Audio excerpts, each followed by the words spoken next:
Good evening and welcome to my channel.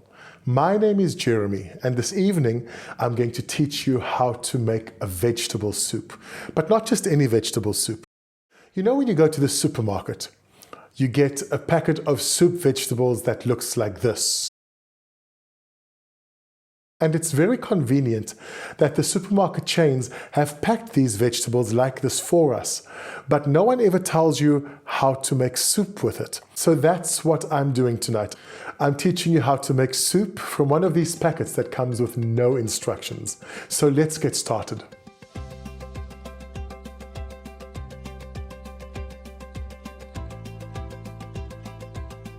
So in my packet of soup vegetables, there was a leek, there was an onion, there was a tomato, there were 2 carrots, there weren't any turnips. I think that I haven't been able to find turnips, but usually there are turnips.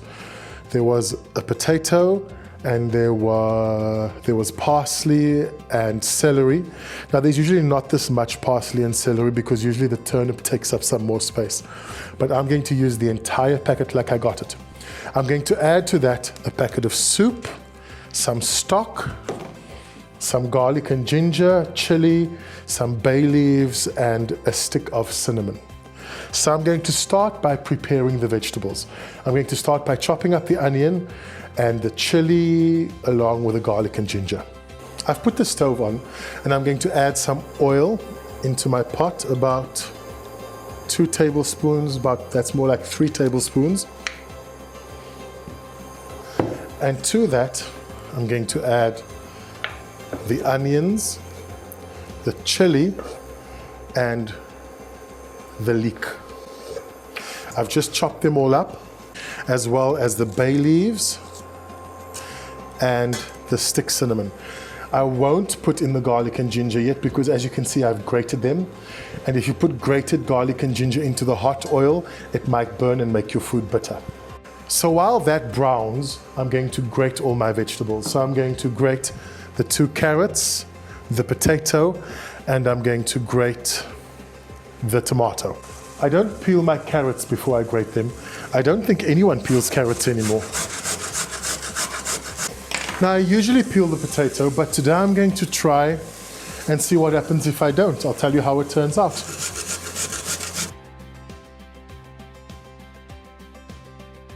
And I've cut the tomato in half, and I'm just going to grate that also on the same side.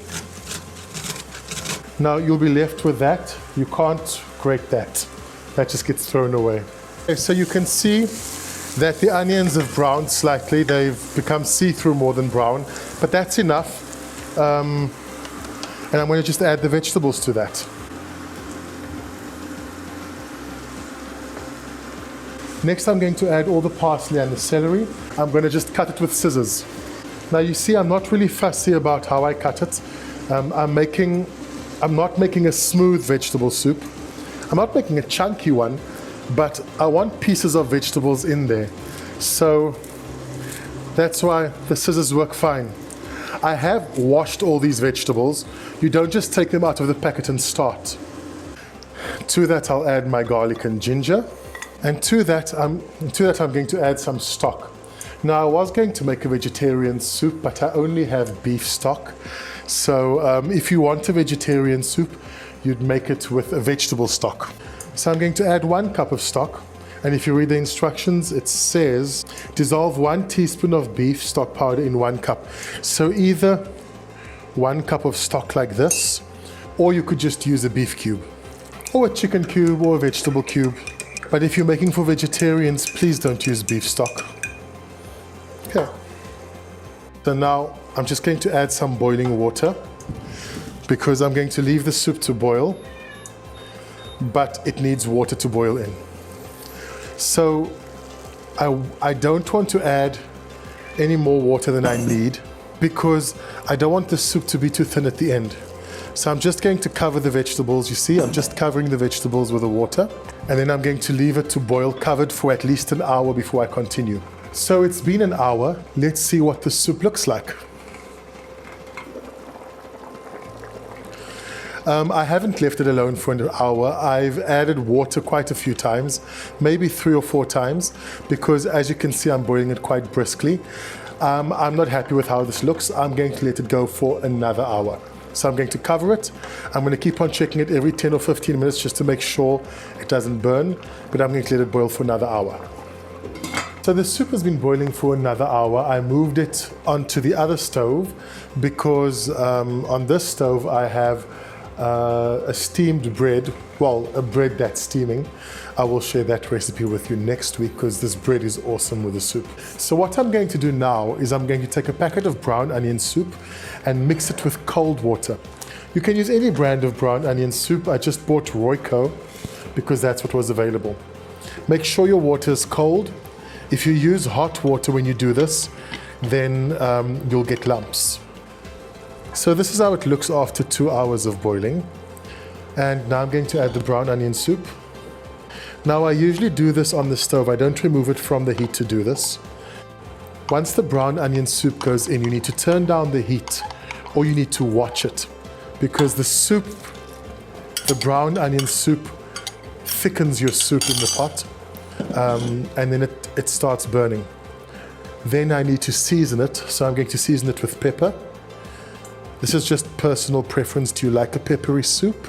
Then be quite generous. And I'm going to add some aromat.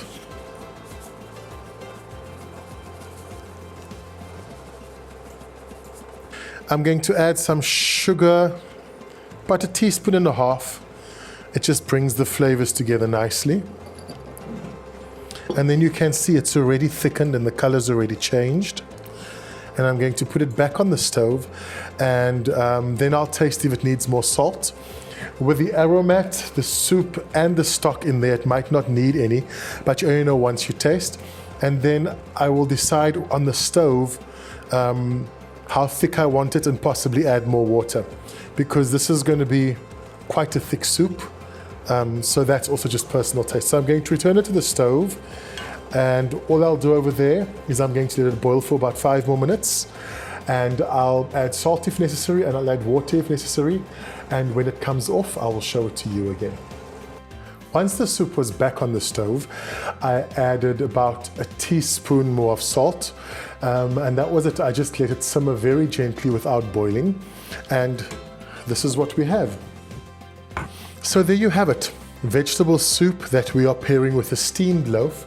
It was made on the stove, this bread, and I will show you how to make that next week. Thank you very much for joining me. If you enjoyed the video, please like it and subscribe to my channel. And if you subscribe to my channel, don't forget to activate the notifications. Thank you very much, and please join me next week to learn how to make this beautiful bread.